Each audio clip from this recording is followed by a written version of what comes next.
Force feedback is great. I think every one of us agrees on that. It gives you the possibility to drive super fast cars from the comfort of your own home without the risk of crashing. But what if I tell you that this belt promises to make your home driving experience even more immersive, and that with the power of sound, no less? But how does it work and can it make you a better driver? Let's find out.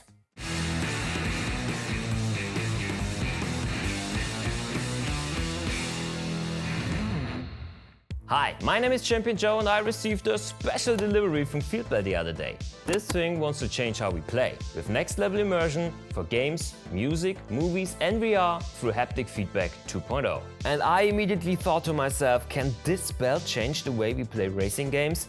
Can it not only add to the immersion but also to the force feedback and therefore deliver us a better driving experience? Before we have a look at how Feelbelt wants to achieve that, keep in mind that we got the review copy for free. But nevertheless, we'll only tell you our honest opinion. And if you want a chance of winning this Feelbelt, stick with me until the end of the video to enter our raffle. Ready? Then let's dive in. Okay, let's start from the top. Haptic Feedback 2.0 sounds fancy schmancy, but what's the technology behind it? How does it work? Let's have a look. The Feelbelt is equipped with 10 pulse generators, which all react from each other individually, sending haptic feedback to your body. Based on whatever you're playing, the belt acts accordingly, sending both low and high frequencies through your stomach and back. The Feelbelt can also detect where sounds are coming from, giving you a 360-degree experience of sound directly on your skin. And this can be a lot of fun. Subbing to this channel is also a lot of fun. Become part of the crew and ring the bell. But back to the Feelbelt. At first I tested the belt while playing music and liked the effect. Via the joystick on the front you can control the volume of your source and the intensity of the vibrations. On lower levels, the haptic feedback is pleasant and probably won't bother you even if you are ticklish. However, when you really turn it up, the higher notes can become irritating, what can be uncomfortable if you are not used to it. What we liked was that the Feelbelt also comes with an app, letting you control even more stuff via software. In this app there's the possibility to switch between modes. The Feelbelt comes with some presets. Music, which uses all the frequencies, gaming, which seems to be a little tuned down in comparison, and bass, which only transfers lower frequencies that let you feel the music more intensely. With the option to connect it via Bluetooth directly to your mobile, the Feelbelt can also be used on the go. But don't worry, there are also audio cables in the box, which brings us to the scope of delivery, battery life and ruggedness. Build quality wise, the Feelbelt is on the cheaper side with its hard plastic cladding and movable plastic hinges.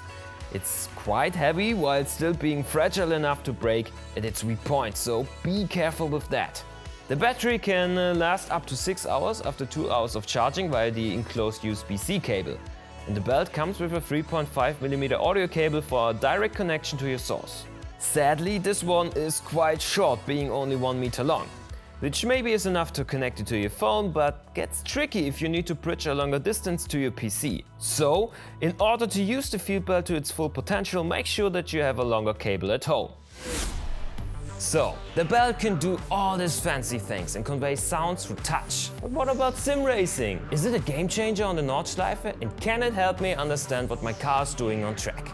To answer these questions, we have to understand what type of feedback we are getting from it.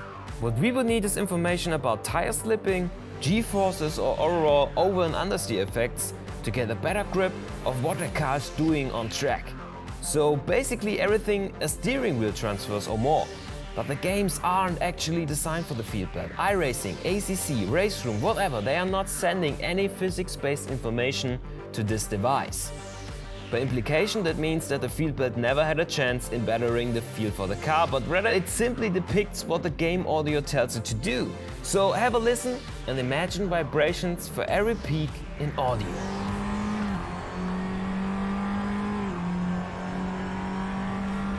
The revs going up, the sound of the airstream, upshifts, downshifts, driving over curbs.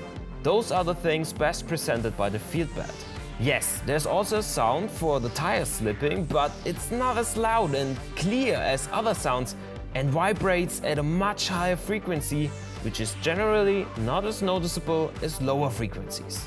So, in conclusion, the Feelbelt immerses you more into the gaming world. With triple screens or VR, this can further suck you into the action and make you feel like you're really there. But in terms of driving feedback, the Feelbelt can't give you what you might be looking for. So, who's this for? If you are searching for a device that immerses you even more into the game, the Feelbelt might be a thrilling addition to your sim racing cave. But if you are saving money for new pedals or a new monitor, I think you should focus on that first. But if you want one in your collection anyway, this is your opportunity, because we are giving this one away. All you have to do is follow the link in the description and register an account. Afterwards, follow us on Twitter as well as on Instagram, and don't forget to get subscribed here on YouTube to increase your chance of winning the Feelbelt Series One. The closing date for entries is the 19th of September, and we wish you the best of luck. And if you need more sim racing action right now, check out overtake.gg and have a look at our load cell pedal video on the top right. Underneath, there's a video just for you. But that's it for today. Thanks for tuning in and see you next time around. Cheers!